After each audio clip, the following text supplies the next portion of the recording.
I think the challenge that we have had with the council has mainly been the fact that it was never meant to work alone. The council was always supposed to have an architecture of institutions around it. The council itself is a political policy making, decision making body. So think of it as, say, a executive of a government, but it was supposed to have other organs around it that would support and enhance its effectiveness.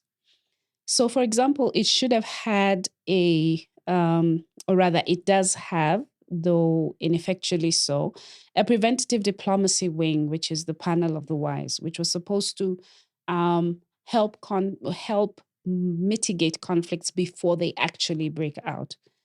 Um, it has it's supposed to have an early warning, and it does have an early warning mechanism. It has an African standby force, and it has a peace fund.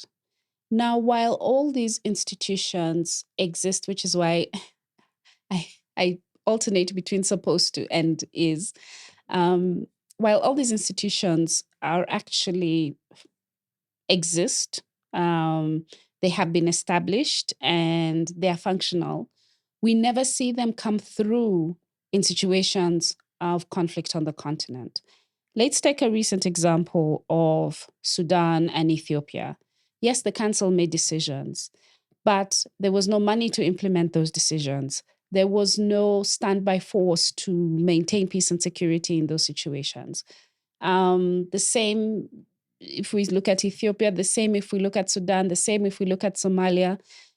The council working, just making decisions while seated in Addis, does not have the sufficient gravitas to resolve some of the most complex conflicts that we see happening in the Horn of Africa.